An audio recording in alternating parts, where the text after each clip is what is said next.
Welcome to Diamond Weekly, presented by The Edge. My name is Kevin Lynch. This is Cooper Denault. How's it going? Cooper, baseball is back. Baseball's back, baby. I'm so excited. Spring training is my favorite time of year because your team doesn't suck yet. No, everybody's we don't. good. Nobody's hurt yet. You haven't been let down. It's great. Like, vibes are high. I feel good. I'm a big Cubs fan. Kevin here's a big White Sox fan, and like from this offseason, like I'm mainly looking at all the acquisitions we made, but I have high hope for I have like a lot of high hope for this season, but looking past like who we picked up, players they're like past their prime, so it could be rough. But you want to tell us why we're here? And yeah, we'll get into the Cubs a little bit later. We're going to do a little bit of an NL Central preview today, but this podcast is really just going to be about baseball in general. Obviously, I'm a White Sox fan. Cooper's a Cubs fan, so there's going to be a little bit of a Chicago baseball lean. But for the most part, we just want to talk about baseball as a whole and kind of discuss the sport because we're very passionate about baseball. We really enjoy watching baseball. So we want to just kind of try to talk about it and enjoy ourselves. So today, the first thing we kind of want to talk about is there's a couple of new rule changes MLB proposes here. So the first of which is a pitch clock. Do you have any opinions on the pitch clock? Pitch clock, is like the main thing. What I always see people complaining about is like there's not enough action in baseball, and like you're sitting there, you take a pitch, and then 30 more seconds go by. There's a famous clip of Zach Greinke. He's thrown 2 pitches in a playoff game against the Astros, and they overlay the entirety of the Kentucky Derby, so like a minute and a half over the entirety in of one between pitch. the time it took him to take 2 pitches. Okay. So, I've seen like a Joey Votto clip of him just sitting in the box waiting because players want to go depending on like the stakes and the situation. Obviously, playoffs they're gonna draw that out like a lot, especially like if you're watching a game on like ESPN or something, like especially Yankee Red Sox games, they drag that out a lot, and especially playoff games too. and that's one of the big knocks on baseball that you hear why it's not growing, especially among younger audiences. The games are too long.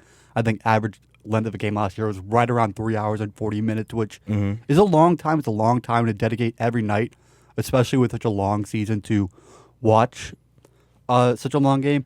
I think eventually the next move for MLB is either shortening the seasons, whether that might be 140 games, or I think that is most likely, but I would not be surprised if, I don't think this is coming soon, but eventually we get 7-inning games. The whole thing like 9 inning. I think they should keep the 9 inning games. Didn't seasons used to be like 150 games? So I think up until the 70s, seasons were 140 games. 140. Okay. And then right around when MLB introduced free agency, one of the first collective bargaining agreements, they made it 162. 162 games is it's too long. It's a lot. And it was... Especially at the beginning of the year, like you will get a lot of like really cold games, especially anything up north. You'll get a lot of really cold games. You'll get a lot of rainouts, and especially the league is so much bigger now. There's more travel involved. Yeah, it's really tough to ask these guys who are some of the best athletes in the world to get off a plane at 4 or 5 a.m.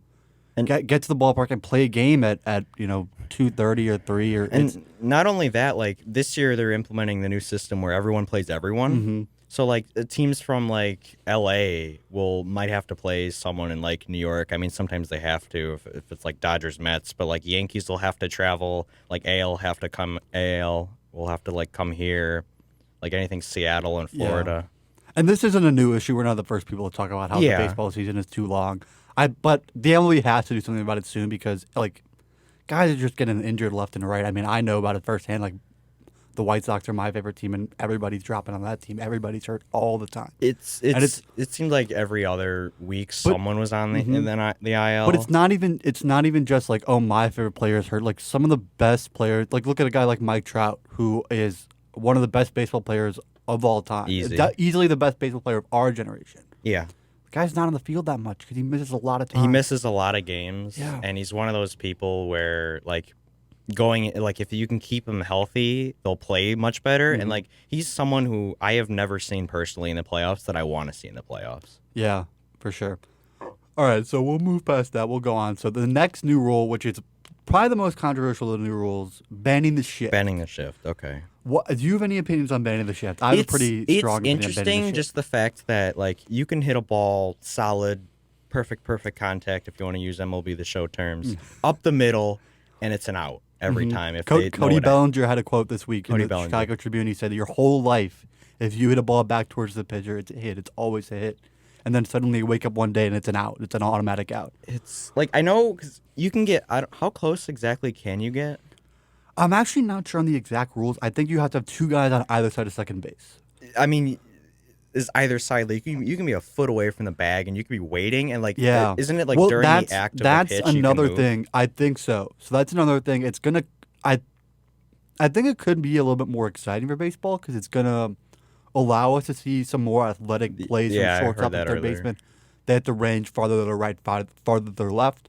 So it could be a good thing, but in my opinion, if you can't hit against the shift, you shouldn't be in Major League Baseball. You shouldn't be. Bunts. If the entire left side of the field is open, like we've seen this against guys like Cody Bellinger. Take it. or you guys, Rizzo, Monty especially. Anthony Rizzo is great at this. If there's four guys on the right side of the infield, bunts. It's a free hit. I am not a People fan are of this. scared just Yes. because they want to swing the ball. Swing them. Yeah. I'm not a fan of banning the shift. I really think it's a bad move by MLB, but I mean, if they want more offense, and I get that games if games are going to be slow, you at least want them to have offense. But I'm not a fan of it. I don't like the rule change.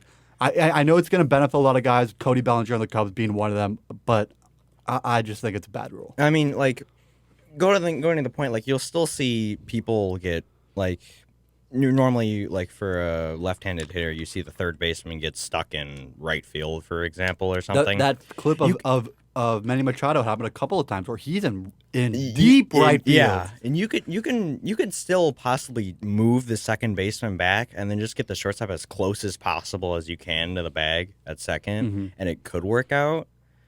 But, like, honestly, I kind of like the decision, and I also don't like the decision because sometimes it is fun to see like three or four people. You can sometimes even see and the entire infield those on crazy one side. shifts are sometimes fun to see where you have five guys on one side of the infield. Just because they know it's coming. I tell you, a guy who's going to benefit a lot from this, and we'll talk about this when we get to our AL East preview, but Anthony Rizzo playing in Yankee Stadium, just because it's such a short park. Short, yeah. I think 314 it is to right fields. So if you have to hit the ball hard to open space, or you're never just going to get a blue pit in Yankee Stadium. Is his average going to go down this year? I mean, we'll get into I more think of this Anthony later. Rizzo is primed for a big year with no shift. I think he's going to be one of the guys that is going to benefit a lot from the shift getting banned. He started out when he got traded. He's going to... I feel like when he started out with the Yankees, he started out really well. Really hot. Didn't he, like, for the beginning of the year, like, lead the league in homers, like, 8 or 9 early He had on? 8 homers in May or something like that. Crazy, yeah. I mean, it's for a lefty playing Yankee Stadium is a dream because it's 330 to right center, 314 to And right after field. coming from Wrigley, which something Yeah, I didn't realize is deep like outfield in Wrigley's Wrigley, yeah. Wrigley's corners are the furthest. What in is it? Major League 335 the It's corners. At least 330. So It's the farthest in baseball, and it took me a while to realize that. yeah, I think Anthony Rizzo is prime for a big year. So we'll move on from banning the shift. So probably the least impactful of these new rules, bigger bases. Bigger bases. I don't really have like an opinion one way or the other. I think anything that helps player safety if guys are getting spiked less or whatever. Especially mainly on first is what this is going Yeah, to. But don't like, want guys getting their ankles stepped on. I mean, presumably it's going to help guys steal bases. If you because are you're out to shortening the speed. distance. You're shortening the distance, but guys don't run that much anymore anyway. No. Until- This will help out the hit and run a little yeah, bit. I don't Just think for- it's gonna cause a monumental shift in baseball by No. any means. I think it's just the kind of We thing will where- see a decrease in injuries Yeah, closely related absolutely. to going out first. Easy. Yeah, and anything that could try and help bring injuries down, I'm all for. So I don't really have any kind of strong opinion on bigger bases. I don't think it's really anything that's going to impact baseball too much. Yeah. So anything else about rule changes? Anything else you want to add there?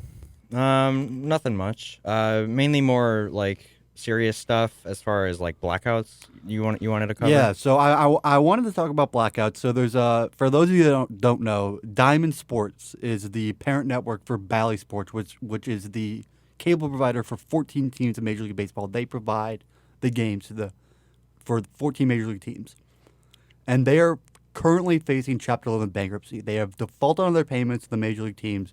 They're about $140 million payment they're going to default on this month. They are already $2 billion behind on their payments, and they also provide games for NBA teams and NHL teams. But because those sports are already in season, they have already said they're going to continue to broadcast those games. But because the Major League season hasn't started yet, there is kind of a question mark of, are these teams going to have their games broadcasted at all? Bally Sports is really under no obligation to broadcast these games. They said they are going to try to, but there's no certainty that's going to happen. So Rob Manfred says that in the case that Bally Sports does not honor the agreement, that MLB will step in. This is what he had to say. He said, in the event that MLB stepped in, what we would do is we would produce the games. We would make use of our asset with the MLB network to do that. We would go directly to distributors, Comcast, Charter, the big distributors, and make an agreement to have those games distributed on cable networks. We would also be seeking flexibility on the digital side so that when you look at MLTV, you could buy your out-of-market package like you always had, but the option to buy up into in-market games, something the fan has never had before. So what he's essentially saying is that there will be no blackouts for in-market games on MLB TV. Why is the MLB not already doing this? Why is this not already How a long thing? has MLB TV been around? I don't know for sure, but I mean, every other sport seems to have this figured out. That if you want people to watch the games, don't make it hard for them to watch the games. They should be able to go online and find the games easily and ready accessible. If you're complaining about the sport not growing, especially with a younger audience, why are you making it harder for them to watch the games? It's nonsensical to me. And as like a student too, I know we get access to certain MLB TV subscriptions and stuff like that, but just going through is like I can't even watch my own Cub game. I gotta look elsewhere. I was talking about this before we started recording, but if you live in the state of Iowa and you want to watch Major League Baseball, Twins are blacked out, Cubs are blacked out, White Sox are blacked out, Royals are blacked out, Cardinals are blacked out, and the Guardians are blacked out. Mm-hmm. Who are you going to watch? There's nobody to watch. That's why national TV is such like a big drawing in, because people want to watch something. It doesn't make sense to me why baseball can't get this figured out. Every other sport seems to have this figured out years ago. That if you want people to watch the games, make the games easy to watch. It's not a hard formula, but for some reason, Major League Baseball always just behind everybody else. It's something that it doesn't make sense to me. It really bothers me. They just make it so hard to consume any Major League Baseball content. Think about if you're watching a football game, big play happens, right? Yeah. If you check Twitter 30 seconds later, it's already up. It's already up. Major League Baseball doesn't let anybody, even the team accounts, post content from games. Why is that? That's another thing, yeah. Why is that? Because they're trying to save some money, or because they want people to pay for rights? Guess what? If you let people post a clip of Fernando Tatis flipping a bat, of Javi Baez doing a cool tag, right? That is going to grow the game. That is going to give exposure to these teams, these players. It's free exposure. Why are you turning it down?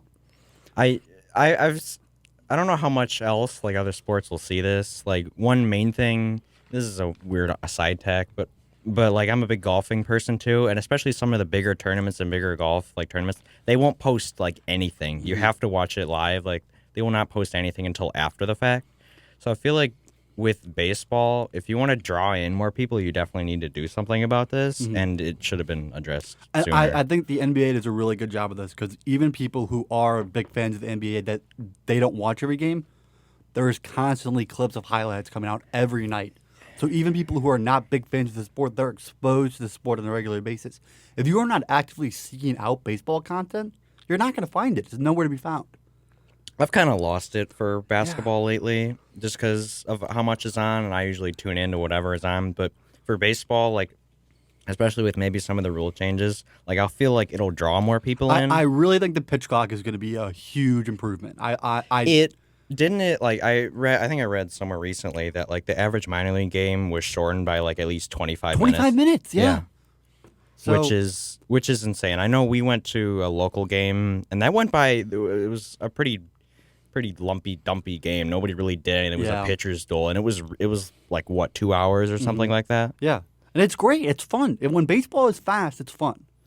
But if there's a 7 o'clock game and it's 11 o'clock, you're still in the seventh inning, and they're making their fourth pitching change. Like, man, it's hard to stay invested in those. Some games. of these later extra inning games, they'll go into like 1 or 2 o'clock in the morning, and some Like It's hard. It's hard it to watch. gets hard for people to watch Even if you're games if and you, even stay there. even if you're a baseball diehard, it's hard to really stay invested. I'm a type of person who, if I'm at a game, I stay until it's over. For sure. I stay until it's over.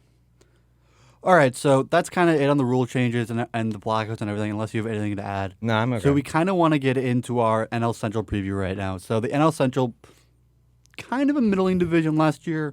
We had just the one play. No, just one playoff. yeah, just the Cardinals made the playoffs. The Brewers had a pretty good season, but they kind of fell apart towards the end of the season. We'll get into that later. But the first team I want to talk about is the Pirates, Pittsburgh Pirates. Pirates, again, pretty bad record last year, 62 and 100. 62 and 100. I can't imagine they're going to improve that much. Pretty bad offense, second worst offense in baseball. Pitching was a little bit better, but not by much. Jose Quintana, who's a guy who had a pretty good year from that, he got dealt to the Cardinals, so he's not there anymore. I feel like the biggest thing for the Pirates, and it will help them back, is bringing back Andrew McCutchen. He never should have left in the first place. It's a cool story. I love Andrew McCutchen. He's just like a cool guy to watch. Like, obviously, he wins MVP with the Pirates. I know he's one of the players that has a lot of passion for the game, and wherever he takes it, he wants to win.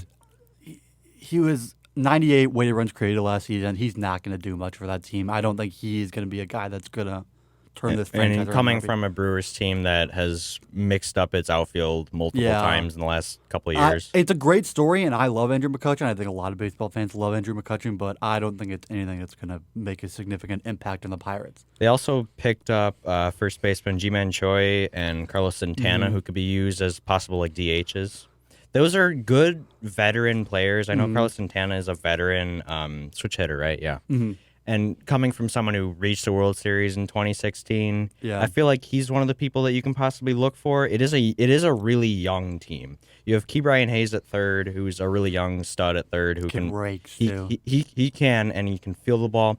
O'Neal Cruz is probably one of the scariest people to stand next to. O'Neal Cruz is the big prize. He's a guy that they're really counting on to make an impact in the future. Unbelievable power. I think he had 46.1 hard hit rate. That's that's right. 95 miles an hour or more. For comparison, Aaron Judge. He did it in the same game too. Yeah, he had the hardest hit ball in Major League history. I think it was 117 miles an hour off a single. So the guy has unbelievable power. One thing that does concern me, pretty high strikeout rate. Obviously, MLB, there's more and more strikeouts. And more homers, yeah. MLB average, I think, last year was right around 24%. But he did limited plate appearances, obviously got called up about halfway through the year. So he doesn't have a ton of experience at the major league level. But a 35% strikeout rate is not anything to just say, oh, well, we'll get past that. That's fine. Like, that is. They are using him for what he can be. Yeah. He can for sure lead off the team and show some depth. And he's only got about 300 at bats, so he will obviously improve. Like, that number is not going to stay at 35%. And he's got unbelievable arm talent, like one of the best arms in Major League Baseball already from his age. Unbelievable power. He's got light tower power, so he's going to be somebody that they're really counting on. But the big story this offseason for the Pirates is Brian Reynolds, their all-star outfielder. He wants out. He wants out. He does not want to play with the Pirates anymore. Understandably, they've been in the dumpster for the last couple of years. This is interesting because I don't really think he's the type of guy that would cause waves in the clubhouse. I don't think he's going to make a big show, but he hasn't been shy in the media talking about he does not want to play in Pittsburgh anymore. It's interesting because as an outfielder, there's a lot of candidates, but your primary position is that he can play anywhere out there, and he's also a switch hitter. Switch hitter and unbelievable at the plate. He slashed 262, 345, 461 with 27 homers last year, and that was even a down year from his season the previous year where he was an all-star. I mean, I feel like if the Pirates this year around him, I feel like if they will do better, he might stay the entire season. The thing is, he's under team control until 2026. Yeah. So the odds he does get traded are slim.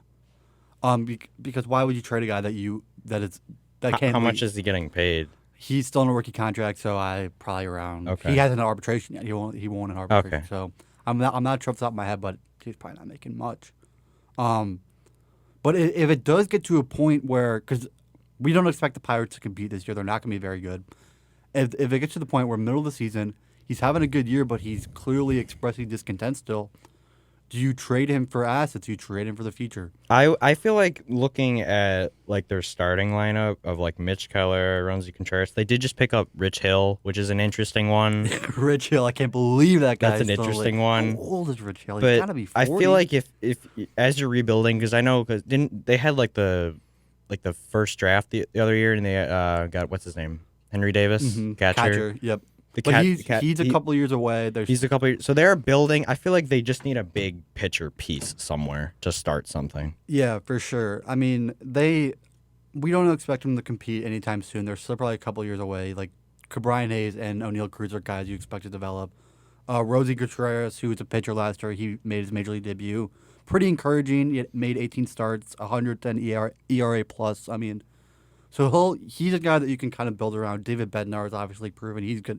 He's an all-star level guy out of the pen. The Pirates won 60 games last year. He made 20 saves. That's which is your entire game, yeah. So he's a guy that you can count out of the pen. But I think, and I'm going to go on a little rant here. The Pirates are indicative of a bigger problem in Major League Baseball, and that is owners who not only do not care about winning, but actively do not want to win. They are so content to just stay at the middle or the bottom of the division, and they pad their pockets from revenue share from more successful teams like the Dodgers and the Yankees. Because the way Major League Baseball revenue share works among the owners is you don't have to be good to make a lot of money. You don't have to. So in a market like Pittsburgh, where obviously you're not a huge market, but like Pittsburgh is a very passionate sports town. You see with the Steelers and the Penguins, and like they're dying for a winner. I bet you remember 2015. Who was it? The wild card game. Yeah, I was going to bring that up. That place was rocking. It was unbelievable. Like if that team puts together a winner, people will show up and they will spend money at the ballpark. Passion. What was? I think it was the same year, the year before, the whole Cueto thing, where they made him draw a balk on. Like they have been passionate before, so they did look good. Like that 2015 scene where they did have Garrett Cole. Yeah, it's such an issue with Major League Baseball. There's so many owners, and we'll get into others as we kind of move through our previews, but not only don't care about winning, are actively trying to not win. So Bob Nutting, who's the Pirates owner, he's the 15th richest owner in the Major League Baseball. So if you have the 15th highest payroll in a city like Pittsburgh, should be in the middle, maybe. You should be able to try out a consistent winner. If not a consistent winner, at least a team that is respectable on a year-to-year basis. But since he bought the team in 2007, the Pirates have had they've had a bottom five payroll every year but one. 2014 is the one exception. They were 24th. So they're not spending money, and they're not being punished for not spending money, which is an issue. They're obviously not like Los Angeles and New York, where you just like people want to go to where the money's going. People aren't like, really attracted to Pittsburgh. Like honestly, McCutchen coming in because this is going to be his final year. Probably, yeah. Didn't he say he was retiring after this? I'm not sure. Did he say that? I thought he did, but that would surprise me. That'll bring in some people, but like honestly, it does concern me. Like, why would they go here? I mean, if you want to start building something, I know Ji-Man Choi came from the Rays, but those are not guys that are gonna attract or B make a significant impact on your team. I like Ji-Man Choi; he's a good player, but he's not gonna get. I don't know why you just make that transition to go from Tampa Bay to Pittsburgh. Yeah. Well, he got traded. Got traded. McCutchen was a free agent. I'd be surprised if this is McCutchen's last year. He's 35. Something like that. Look at a couple more 1-year deals. But my point is that this is a huge problem. John Middleton, who's the Phillies owner, the Phillies had a big run last year after spending a lot of money on free agents. They bring in Nick Castellanos, Kyle Schwarber, Bryce Harper in years past, Zach Wheeler. He had the quote. He said, "If my legacy is that I don't lose any money owning a baseball team, that's a pretty sad legacy. It's about putting trophies in the case." Why can't we have 30 owners like that care about baseball and care about winning? Like, obviously, every team can't be good every year, and every team's going to go through ups and downs. But when you are consistently in the cellar, you're consistently bad for years and years at a time. That's not bad luck. That's not, you are actively trying to lose, and that's an issue, and it really doesn't sit well with me. On one hand, they do have probably one of the nicest ballparks.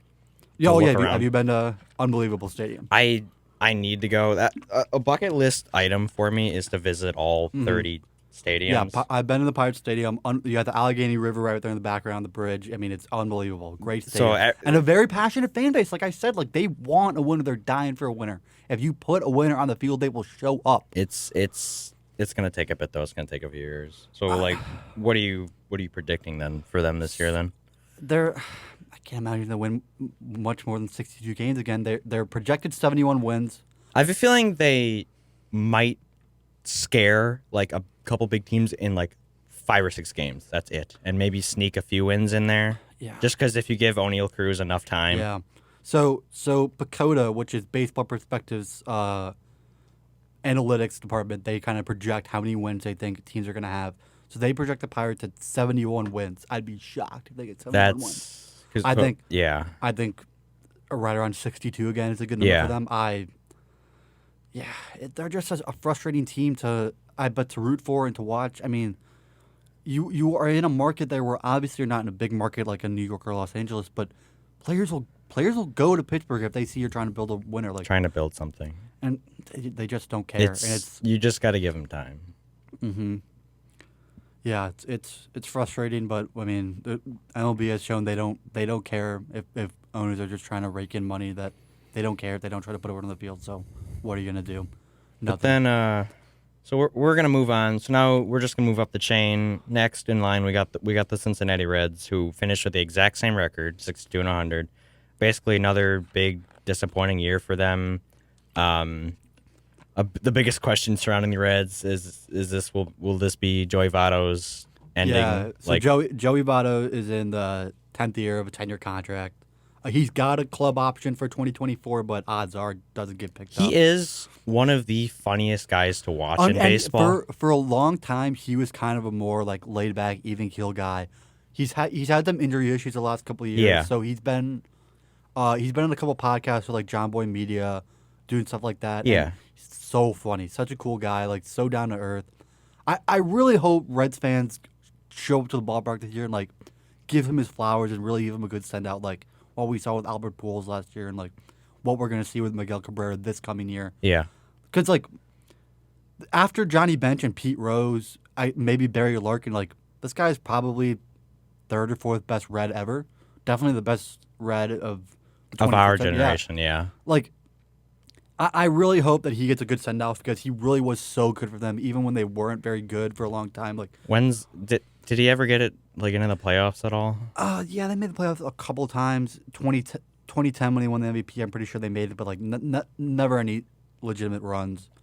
Yeah, I really because I love Joey Votto. He's so fun to watch. He's just like a cool And guy. not only that, like just due to his attitude, he's a big leader. I feel like he's a big leader. They're- And coming off of like, especially Rookie of the Year last year, Jonathan India. Yeah, Or no, a couple years 2 ago. years ago. 2 years He ago. had a pretty disappointing season last season. We'll get into that in a couple minutes, but yeah, the Reds are in the same boat as the Pirates, where they're trying to rebuild. I will give the Reds credit; they aren't, even though they are a small market team, they're not a team that's afraid to spend.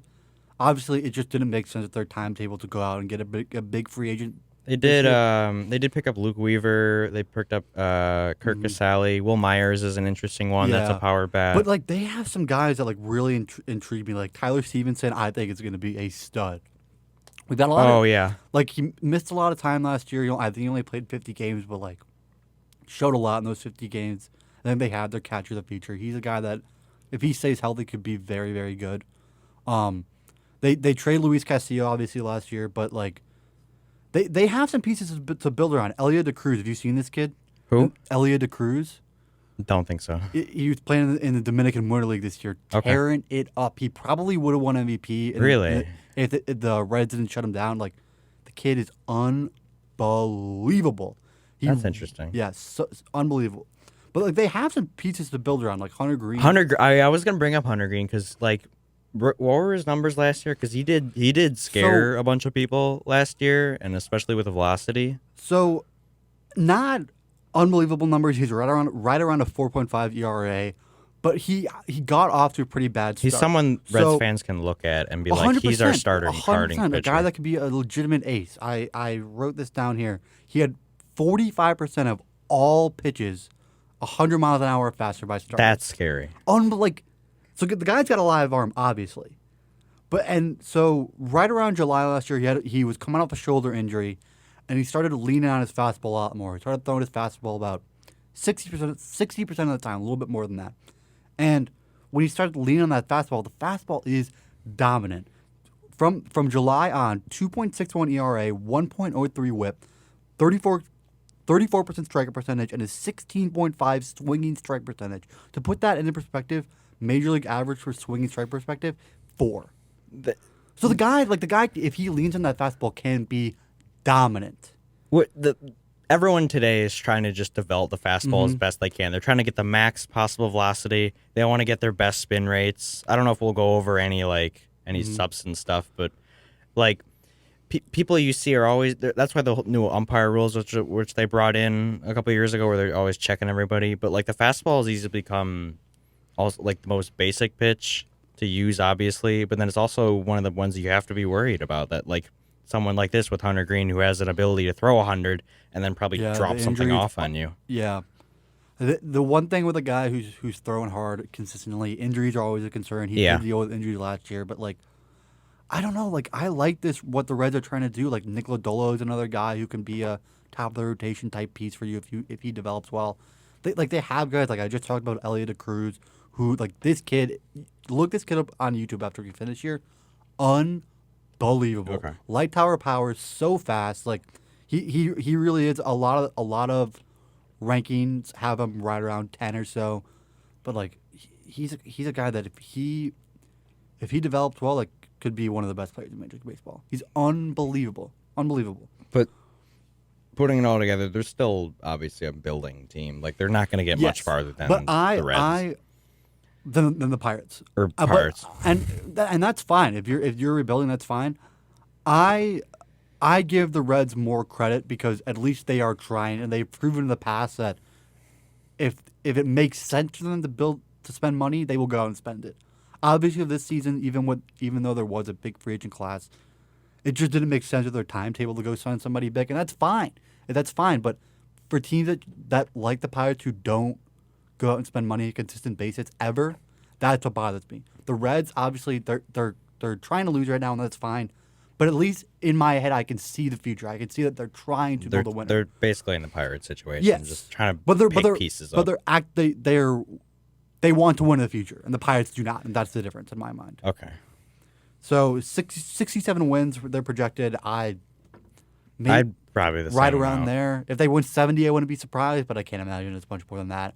Obviously, we know they're going to be around the bottom of the division. I feel like maybe the Pirates might sneak up on the Reds at some point. They might go by. Yeah, them. I mean you're competing for fourth place in the division. It's not. It's a moot nothing. point. It's yeah. nothing. So I mean, I don't think the Reds are going to surprise anybody this year. I mean, if they win 75 games, that would be that'd surprising. be a shock. That'd be surprising. I doubt it. So yeah, we'll move on from the Reds. We'll get into your team, Chicago Cubs. Let's go, baby. The team of the offseason. All right, so I'm probably gonna go off a lot here. Yeah. Like as a Cub fan, I am excited for this year, and I'm also scared for this year because. All right, so I'm just gonna list off like who we picked up and who we lost. The number one big one, Dansby Swanson, easily top 5 shortstop, maybe top 3. Year last year. The only thing that bothered him with me is something that has plagued the Cubs lately is strikeouts. Like Cubs have needed to watch the strikeouts. Like the two big things that I feel they need to watch are the strikeouts, and then runners in scoring position. Yeah. And I feel like if he's one of those people that you can be passionate enough about it, and if he's a stud and he can push through, he'll be able to drive these people in. Yeah. We also got Jameson Taillon from the Yankees who can be thrown into the rotation, which I really like. One that caught me off guard completely, Cody Bellinger. It's interesting. I really like the Cody Bellinger signing. I think he's a guy that's going to benefit from the no shift a lot. I think early in the season when that wind is blowing out of Wrigley. I mean, if you hit the ball, he's another guy who has struggled with strikeouts lately. Yeah. But he is someone we can stick in middle of the lineup, in center, and he could hit you 30 home runs. He can. He can do that. He's done it in the past. He can hit the ball high and far, and people will have to look out. You might see some long homers from him this year. Another veteran they picked up, Eric Hosmer, which is an interesting one, who had a subpar year last year. Yeah, he's had some issues with that big contract he got and never really lived up to it. He did. I mean, like first base has been interesting since Rizzo left Yeah, because we had Alfonso Wiz- Rivas yeah. who we got rid of. Patrick Woodson played a little bit of first and He third. did. I think Morel tried it once or Mm-hmm. twice or something. But like we need a better. We need someone. It's hard to fill that hole that Rizzo Well, made. Trey Mancini, another guy you brought Trey in. Mancini He'll brought up. probably spend a lot of time in right field, but he can Or play DH. Yeah, he can play a little bit of first base And as well. he just came off of a World Series win, so he feel like he'll want to bring some of that. Yeah, I mean, no, I like what the Cubs did this season. I mean, if you look at the outfield, you've Ian Happ in left, who like I love Ian Happ. Ian Happ finally put together a season where like 1 month he was an all-star, then another month he was the worst player in baseball. Like very good, the best season of his career last He year. was like maybe a top 10 outfielder. Oh, absolutely, 100%. Because he was an all-star. Yeah, and a lot of people thought he was probably going to get traded this offseason. The Cubs kind of go out and surprise That was everybody. the one interesting thing we were watching. I wonder if the Cubs at the deadline, if they're around 500 or a little bit worse, if maybe they still trade Hap. I don't think they will. I think that they've proven that by spending all this money, they are kind of committed to. I don't know what we look for because okay, so the one thing I will look for that I do question is our bullpen has been shaky and it's still in pieces. Dealt Scott after us last year is very good for you. We did pick up Brad Boxberger, who I've been questionable about with in the past. He's had some interesting history at Wrigley, including the Bodie Rizzo 1-2 punch homer, like 2017. But the bullpen has been shaky for us, and we haven't blown leads, like any closing, because we haven't had a closer since, like David Robertson last year was until he got dealt. Until he got very dealt, good. yeah. But like before Robertson, we didn't really have one. We had Brandon Morrow, but he was injured. So it's hard with the bullpen is the one thing I am nervous but like about. I like your rotation. Like I know Stroman. I like Stroman. A little bit to start the year, but when he came back from the shoulder injury, he looked very good. Justin Steele is a guy. Steele will. He's going to show. He's going to show. The slider is unbelievable. If he can just kind of work on the control a little bit, he's going to be a guy that's very good. Drew Smiley, he's coming off. We picked him up, re-signed. Yeah, he'll contribute, and then Jameson Taillon, another guy who had a pretty good year for the Yankees last year and has played playoff baseball. Kyle Hendricks is going to miss the start of the year. He's probably not going to come back until around May. But he had a pretty concerning year last year. A guy who doesn't have overwhelming stuff. He's just like, you know it's coming. He doesn't have velocity. Yeah, a lot of it is vertical movement. He doesn't really have. He's a guy that reminds me a lot of Dallas Keuchel, who relies a lot on creating soft contact. And the ground balls through that sinker, So when the ball stops moving, and it happens to everybody, when the ball stops moving, guys are going to tee off. Back in like 2016, 2017, he was compared to like a Greg Maddux just for his control. And I was surprised he had a 20-win season. Mm-hmm. Yeah, I mean, so Kyle Hendricks is going to miss time. I don't know how he fits into this rotation. I assume that once he does come back, he will fit into that fifth starter slot. But if he comes back and there's a couple of disaster starts, like maybe he loses that spot. I don't know. A guy that really interests me that is going to compete for that fifth starter spot, Hayden Wesneski, who made a couple starts for the Cubs last year, was pretty impressive. Yeah, wasn't his like first start like a 5-inning bullpen or something? Yeah, I mean he didn't make a lot of starts. I think he only made 6 starts last year. But in those starts, he was impressive. 33 strikeouts in 33 innings is nothing to blink at. Like he could be a guy that if he develops, he's not going to pitch. It's a lot promising. Of innings. I feel like our lineup will give us leads, and the starters, if they go well, they will hold the leads. If you just go around the Cubs lineup, you have Happ, Bellinger, Suzuki in the outfield. Can I just say one thing about Seiya? He's going to have a breakout year. Coming off, like, he started insane. People were like, just because of the hype. And then he did die down a little bit. It's hard to adjust to major league pitching. But he's adjusting. Yeah. He never saw anything like that in Japan. He's got the World Baseball Classic coming up. He's playing for Team Japan. Yep. He'll do really well in that. Yep. A guy who has a great understanding of the strike zone, doesn't strike out like you were saying. No. Very disciplined at the plate, like will draw walks. Like, yeah, I agree. I think Suzuki's gonna have a very good year in his second season. Nico Hoerner's another guy who's been very good for the Cubs. I think he's gonna benefit from moving back to second, even though he was very good at short defensively. I think he moving back to second is Because the thing is, when we picked up all these people, it was like I was just trying to figure out like the different holes or whatever. Because like we have Morel, like I don't really know where we're gonna put Morel now. Like you could put Morel at third, but then Wisdom, who you're mainly looking at for his the power. I think Wisdom is probably a platoon bat at first with Hosmer. Easily, probably a bench bat. I mean, Wisdom being right-handed and Hosmer's lefty, so I think they'll switch off the platoon. You have Tucker Barnhart, a catcher, who's a guy I like. I think that's interesting. Yeah, good he will. Catcher. I don't know if he's had any history with our guys, but he's obviously trying to fill Wilson Contreras. Yeah, which is impossible. The guy, I mean, Wilson Contreras. It was a little concerning to see him go to the Cardinals because it's the Cardinals. And I'm a Cubs fan, but I am somewhat happy for him because he saw Yadier Molina as a big role model. So I am happy. To follow him up is cool for sure. But I feel like we will scare people this year. I feel like we might hit because last year, what were we? We were 74 and 88. I feel like we'll at least get 500. If we don't get 500, I'm gonna be shocked. I think you can win 85 games. But here's my question to you: you spent $200 million in the offseason. Did you really get any better? Are you better than the Brewers? Are you better than the Cardinals? I don't know if we're better than the Cardinals. Brewers maybe, but we did get better. I mean, you do bring in these people that seemed like they were good. They had MVP seasons. Bellinger had an MVP season. And I think Bellinger is going to have a really good year in the middle of that lineup because I'll probably have Suzuki bat in front of him for some protection, Horner behind him, right? But you spent a lot of money, and I know I just went on that rant about owners not wanting to spend money. People knew going up into this offseason we were going to be big buyers.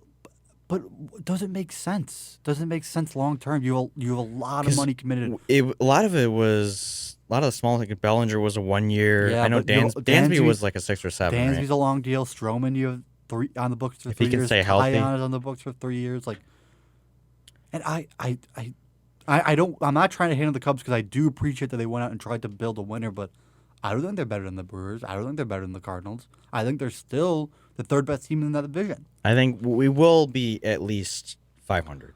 I agree, but that doesn't get you in the playoffs. No. Because we will make a wild card push at some point. I feel like this team is a mix of enough veterans and enough young guys who will know. I mean, there's a lot of money committed to this team. A lot of money. But, I mean, I am predicting them to do well. And I'm not. They will for sure win more games than last year. Absolutely. And if you're excited about this team, don't let me get you down. I'm just posing the point. You spent a lot of money in free agency. You're the 11th highest payroll in baseball at this point. I mean, what's after this season? Yeah. But did you get any better? Did you really get any better? I still think the Cardinals are a significantly better team than you are. I still think if the Brewers are healthy, they're a better team than you are. Okay. So it's, and I know I just went on that rant about the Pirates and teams not spending money, but it just doesn't make a lot of sense for me. The Cubs that they were buyers this offseason, I don't really understand the thought process. But hey, what do I know? Maybe they win 90 games and they make a run. Who knows? I would love that. I mean, I'm gonna see if I can get. It's been a while since I've been to Wrigley. I need to get out this summer. I need to go, and I need to see some of these people play. But moving forward, next up we've got Milwaukee, 86 and 77 last year. They did pick up a couple big, interesting names. Jesse Winker's the guy. Jesse Winker was interesting to me. They somehow pulled William Contreras, Wilson's brother. Yeah. In that Sean Murphy deal. I don't know how they managed that, but They came out of the gates last year on fire, 32 and 18 to their first 50. That's a franchise best mark. And then everything just kind of fell apart. They got some injuries. Freddie Peralta Josh Hader trade has kind of ruined that bullpen. Mind-boggling. For him to go and not be who he was in Milwaukee. I love Devin Williams, and he was a stud for them. And obviously they have a lot of faith in him, rightfully so. But if you're a team that's trying to win, why do you trade the best closer in baseball or one of the best closers in baseball? What do they trade him for? They got a couple of prospects. You have Donaldson Lamet and Tyler Rogers with the big league prospects. Lamet got DFA'd right away after the deal. I think Tyler Rogers was pretty disappointing for them.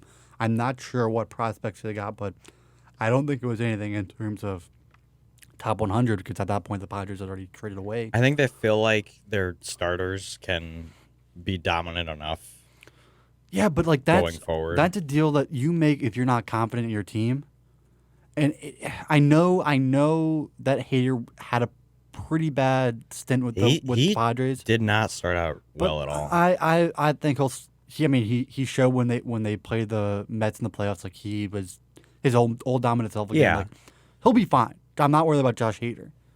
It's just a move that if it tells the rest of your team, hey, we don't think you guys are good enough. And it doesn't make sense to me. It's a move that really hurts your clubhouse. It hurt it for sure. I mean, he was a Willock guy, I'm pretty sure, in Milwaukee, and I know that would hurt like their locker room. I mean, this is a team I think is going to have a better year than they did last year. When you have a top two like Corbin Burns, Brandon Woodruff. Corbin Burns is a perennial Cy Young guy. Probably going to be strikeout leader this year You're getting Freddie again. Peralta back as your third starter. So, like, that rotation can carry you a long way. And hopefully you don't have any huge slids. Like, they lost 8 in a row at one point in June last year.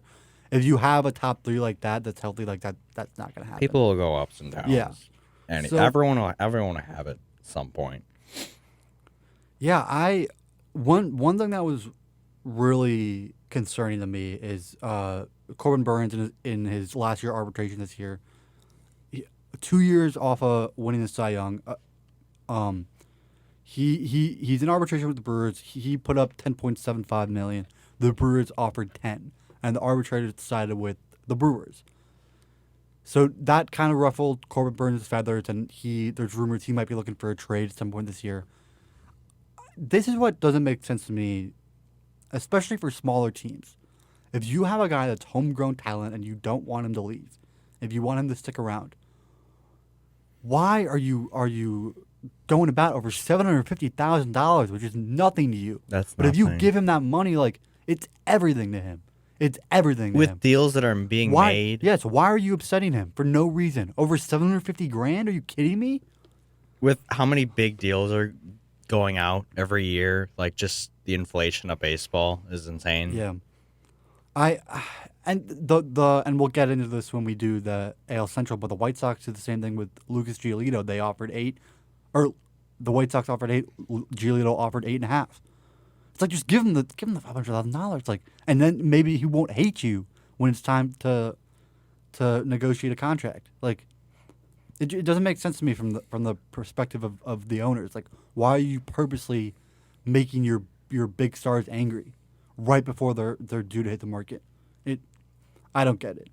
As far as like their now onto their like offensive side, a big key Christian Yelich in the outfield who has been like the power is never going to come worrisome. back. Like I don't know if it's going to come back because like a few years ago when he was probably one of the scariest lefties to face, and now it's like okay, it's Christian Yelich up to bat, but for some reason he hasn't been able to perform lately. The power is gone. The contact numbers are a little bit more encouraging. He cannot play right field. No, he can't field either. I mean, and him and Cody Bellinger won MVP in the same year, and then both have just kind of had such a downward turn, like so fast for guys who we thought were going to be perennial all-stars for years to come. He might. Do you think he's a trade target? I don't know. I don't know what his deal looks like. Okay. But yeah, I mean, there's always the possibility he bounces back, but I wouldn't. I don't like their infield is for sure a lot stronger though. Willie Adames is a guy that I love. One of the most underrated shortstops in baseball. He had 30 home runs last year. That's surprising for a shortstop. Yes, I mean he's a guy that's so underlooked. Like this team has the pieces. Like they could go on a run. When you have a rotation like that, all you need to do is get in, and you can beat anybody. They will, if they're close, they will make moves. Yeah. Trade deadline. They will for sure make moves. But I wonder if they're at the deadline and they're 5 games behind the Cardinals, do they trade Corbin Burns? No. I want. He's someone in the playoffs you can look to and someone you can count on, someone you can bring in late. If you don't think he's going to resign, do you try to go get something for him at least? I feel like you don't want to put that much pressure on Woodruff maybe, but you are getting Peralta back. Yeah, I think Peralta's going to help them. They did pick up Wade Miley this year from Chicago, who was injured last year, but he has showed some promise. Eric Lauer, lefty. He had a pretty good year in Peralta's absence. I mean, it's tough when you ask a guy to replace a guy like Freddie Peralta, who was an all-star. But I mean, he very good fourth starter, very good fourth starter. I don't know if anything they would do like would surprise If me they won insanely, if they though. won 95 games, I wouldn't be shocked. If they won 80 games, I wouldn't be shocked. Yeah. It's just they go as that rotation goes, and if it's as good as we think it can be, they'll be a very good. And the team. fact that they can just go out and beat Mhm. any team in the road too. It Yeah. seems like. Yeah, yeah. The Brewers are interesting. I'm interested to see how their season shapes out. It's because the offense was a little bit of a concern last year. I do think they got a little bit better on offense, but it's just we'll see. I mean, you can't fall apart like they did last year in August and September. My prediction is probably like 85 or 90 then. Yeah, we'll see. They're definitely an interesting team, a team to keep your eye on. So our last team, last year's NL Central champs, the St. Louis Cardinals, your favorite team. My least favorite. So coming off a 93 win season last year, they kind of just ran into a buzzsaw against the Phillies last year. When you're in a 3-game series and you run up against like Zach Wheeler and Aaron I'd Nola. say probably just the biggest thing for the Cardinals right now is just relieving off after you have Albert Pujols, one of the greatest to ever live. Molina as Probably well. the perfect send-off season for Uh-huh. him. And then him and Yachty, who is now being filled by Wilson Contreras. And as crazy as it is to say, they're gonna miss Albert Pujols' bat. That was I mean, surprising when he went unbelievable second half of the year, 17 home runs.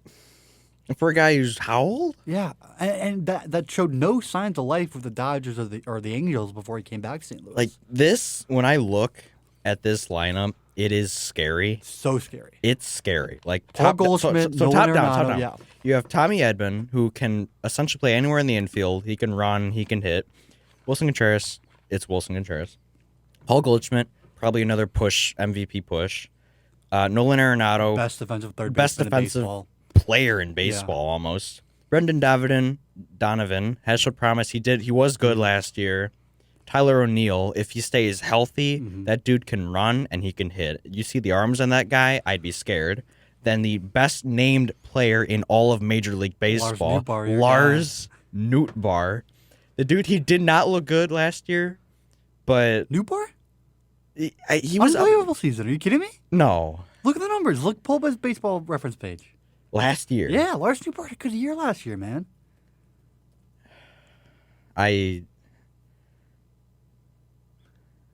Okay, 239. No, wait, 228. Lars- 228.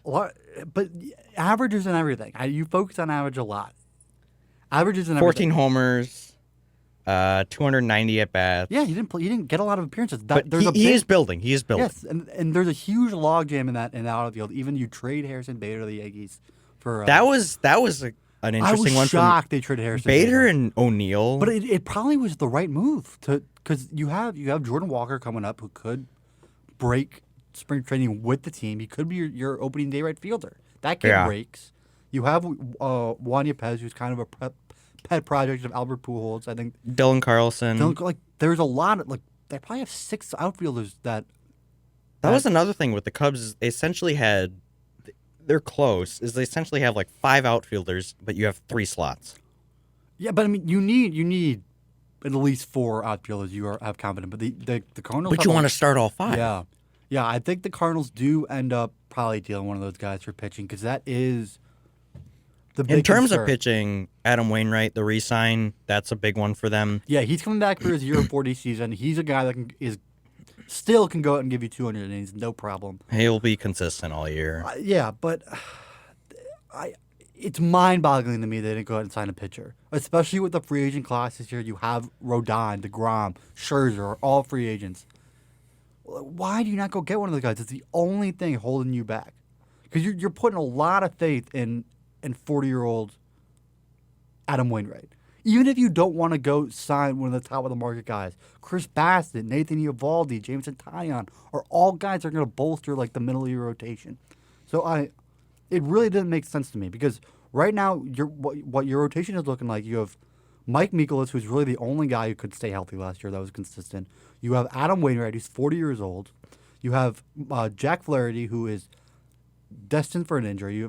Same thing with Steven Matz, he's probably gonna get hurt, and then Jordan Montgomery, who had a very good stint for them after coming over from the Yankees. But the thing is, in Major League Baseball, if you want to be a winner, you have to have 6, even 7 guys that you are confident can go out and make starts for you. And then people to back them up. And I feel like their Yes. bullpen, too, has been hurtful in spots. Ryan Helsley. Yeah, but with the free agent pitching class this year, and the one thing that is going to hold you back is pitching.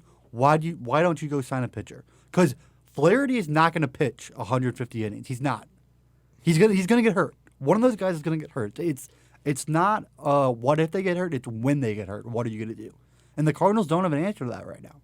That's the only thing that's gonna hold them back. They did lose. Yeah, they lost Quintana, which you brought up earlier, which But was that's gonna hurt them surprisingly very good after a lot really. of yes. He was an all-star, which was surprising. Yeah. No, And he after I don't know if he went. I don't remember specifically, but he was on the Cubs and just kind of and then he comes to this Cardinals team that's already stacked all over the place, and just produces an all-star season, which was interesting. Yeah, I think they're going to win this division running away. Like, this lineup is It's one scary. of the best in baseball. You add Wilson Contreras to You an essentially offense. upgrade at catcher. Yeah. You add Wilson Contreras to a lineup that's already top 5 in baseball. Like, they're going to win 90 games. Easy. It's just when they get in the playoffs, what arms Can they they? rely on? Yeah. Who are you gonna fight? Who are you gonna meet up with? Are you gonna meet up with the Dodgers? Yeah, because if you're relying on 40-year-old Adam Wainwright to go 6 in a you playoff can't. game. They don't really have that one. Yeah. I mean, could you bring any of these starters in for I like a relief? Flaherty. I love Flaherty, but he's not going to stay healthy. You just know he isn't. These guys are dominant. They will get dominant early in the game, but they can't go long. Yeah, it just really doesn't make sense to me. If you're the Cardinals, you have a chance to really do something special this year. You just bring in one more arm, and you don't do it. So, I really think they could go up against the Dodgers and the Mets of the world if they just had one more arm. Mm-hmm. So we'll see. If you have a lineup like that, you can beat anybody. But when it gets to the playoffs, we know pitching matters, and their pitching is not up to snuff with the rest of the cream of the crop in the National League. So that's a big concern for me. They're projected to win 85 games, which seems low, in my opinion. That does seem low. I think they win 90 games easy. I probably think they win 95. They're for sure not a 100-win team. I mean, if the offense shows up, which it the will, offense is going to show up. which it will. Think about 3, 4, 5 in that lineup. It's going to be some Goldschmidt, combination of Contreras, Goldschmidt, Arenado. What pitcher wants to see that? Nobody. The only thing is you don't want any lefties up there. Yeah, they did struggle. They did struggle against lefties.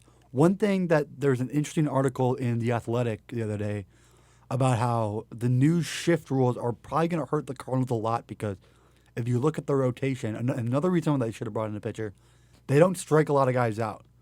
No. Which we've seen more and more of a shift towards baseball is becoming a 3 true outcome game: strikeout, home run, or walk. And the Cardinals don't strike a lot of guys out, which is fine. But they kind of pitch their defense, and they rely on guys behind them to make good plays. But with the shift being banned this year, and I think the only guy projected above 9 strikeouts per 9 is Jack Flaherty. I think he's at 9.5. Mm-hmm. So if you're not going to get a lot of strikeouts, you're pitching a contact. They're probably going to give up a lot of little bloop hits with no more shift, because they're a team that has historically relied on their relied on their defense behind them. So, Yeah, because what was it the other? Well, it wasn't last year. It was 2 years ago. Where it wasn't it almost half or almost everyone it was the entire Cardinals infield, right? Mm-hmm. For the All-Star game or something. Yeah, I think so. It was Goldschmidt and Arenado obviously were. Or not? No, it wasn't an All-Star game. It was Gold Gloves. Everyone won Gold. Yeah. It was an All-Star game. It was Gold Gloves. Yeah, but I mean that's no more shift. It's definitely going to hurt them, and there is a direct correlation towards teams that strike a lot of guys out and teams that win a lot of games. It's not a coincidence. So, and another reason why I think they should have brought another pitcher, a guy who can get a strikeout when you need it. I mean, yeah, Like I said, I think the Cardinals are going to be good, but I think they're just one move away. And maybe they make a deal at the deadline. Maybe they trade one of these outfielders they have a surplus of. But right now, I still think the Cardinals are in that kind of second tier of teams in the National League. They're not quite there with your Mets and your Dodgers. They will make the playoffs. That's for sure. Yeah, I don't know if they will. I think we both think they're contend. probably going to win this division. As much as I don't want to see it as a Cubs fan, More than likely, it's going to happen. but I mean, you have to fight up against the Dodgers, the Padres, who almost got essentially better in the offseason. Yeah. You have to deal with them. Divisional series for them will be interesting. And if last year, Yeah. like, Well, last year you were in the Phillies, who were top to bottom surprising, are not as good of a team as the Cardinals. But guess what? they were just you have consistent. Zach Wheeler and you have Aaron Nola. Start game 1, game 2. And you So don't want to it- face that. It doesn't. In a It 3-game doesn't series, matter. you Yeah. don't. It doesn't matter how good your lineup is if you can't hit. So yeah, the Cardinals are going to be an interesting team. Like I said, I think they're going to have a good year. But and I know I've said this 100 times already, but they really needed one more pitcher and they just didn't go get it. And it really doesn't make a lot of sense to me. Who's a potential trade target for them? I don't know. I'd have to look at that. I mean, I'm sure there's guys with expiring deals. Maybe a guy like Corbin Burns, if he's on the market, we'll see. Having It him would take a lot to get switch him like that, Yeah, Cubs fan to be like, yeah, he's moving. yeah, but we'll see. That's pretty much all I got for today. Anything else you want to add before we keep No, going? I don't think so. But just top down, just running through division. Cardinals are probably going to win the division. I would say Cardinals, Brewers, Cubs, and Cubs. then take your pick. Pirates. I or, probably go Pirates. Yeah. If the Cubs can't develop, Pirates might sneak up on the Cubs. I wouldn't count on that. I don't know. They're building, and a building team can sometimes be Yeah. scary because they'll have motivation to win. Yeah. All right. Well, thank you guys for tuning in. We'll be back next week with the American League Central. This has been Diamond Weekly. Talk to you guys later.